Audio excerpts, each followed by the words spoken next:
Hi all, we are towards the end of our proposal already. This is, I think, the last or the second last component, but it's a very integral component of your event proposal.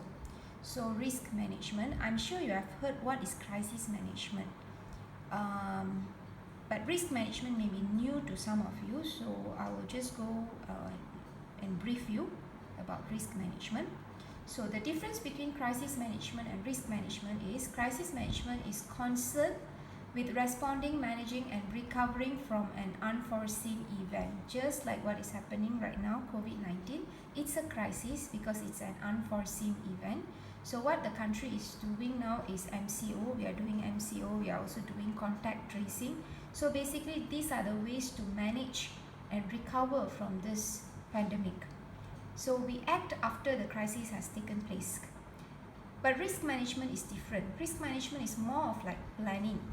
Basically, you identify and you assess and you mitigate activities or events that you think will cause harm to the event. So basically, you identify and you plan what are you going to do. Just in case if a crisis will happen, you know what to do and how to act on it. So these are the main differences between risk management and crisis management.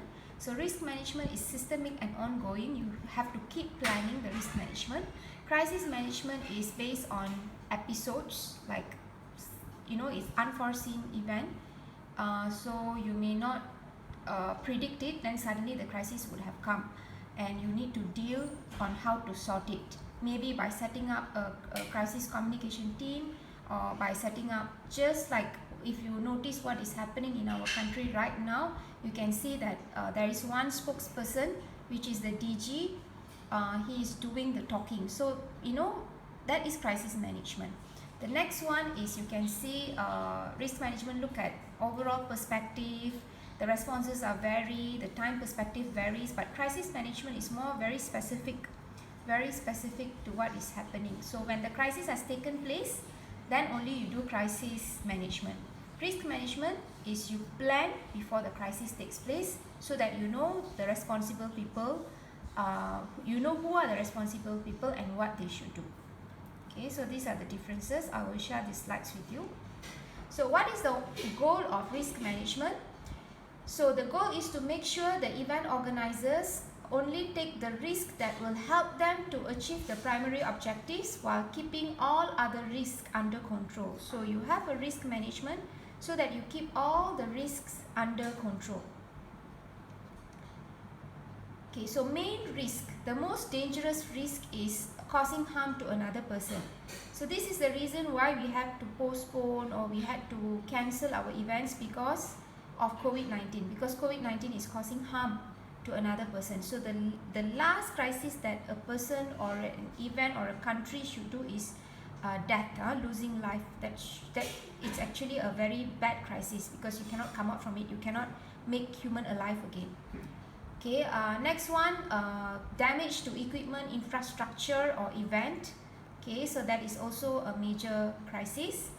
And if it causes harm for the future event organizing committee and event itself, that is also the main risk. The third part here, actually I'm talking about reputation. So that's why you need to always be careful and do your best so that in future your juniors or KDU students in general are not affected because of the bad reputation. Okay. So how you assess your risk? By looking at the existing risk on the site. Like for example, in KDU, I think it would be unrealistic if you want to do a cooking competition near the car park because you can see all the gas tanks are there on the sites. So, you have to assess your risk based on the site. Risk the event may create. For example, you may use a lot of lighting, so, it may cause fire. So that one is the second one. External risk. I think you should know what is external risk based on your first assignment. External factors which comes under opportunities and threats. For example, external factors can be weather. So if you are doing a fun run and let's say it rains on that day, how are you going to manage the crisis? So this is actually external risk. You cannot say that, oh, let's hope for the best. No, you should plan what is the alternative, or how do you want to carry on with this fun run or fun walk. Okay, so these are the 3 types of main risk that you need to look into.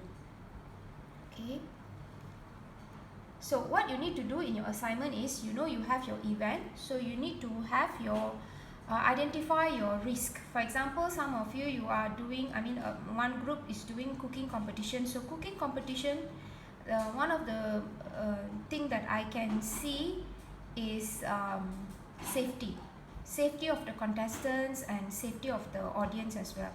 So this is actually one of your risks. And then for the talent competition, maybe in the setup, or even when I had event last time, when I conducted event last time, I had problem because the finalists, the contestants, they didn't turn up in time. So that is actually a risk. So how are you going to sort this out? Okay, all this you need to identify your risk and hazard, and then the next column you need to put whether the risk is low, medium or high. And then what are the control measures? So are you having any kind of plan, like a risk management plan or risk control measures? Please put it there. Let me tell you in advance, right, the mark allocation for this part is quite high, so please make sure that you do a very comprehensive risk management, because I see the importance of it today. So we have to move to our plan B, plan C, plan D, plan E, so many plans because of the shutdown and also MCO.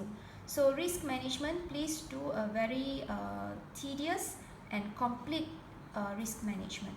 So some things, right, some examples, some risks, like for example safety when cooking, right, the risk level can range from low to high. Okay, so please make sure you have control measures for that as well. So this is the template that you need to use for your risk management. As I say, I hope to see a very comprehensive one. Just write the risk and also what is the control measure, and identify the risk level as well. Okay, so this is for your I think the last part of your proposal.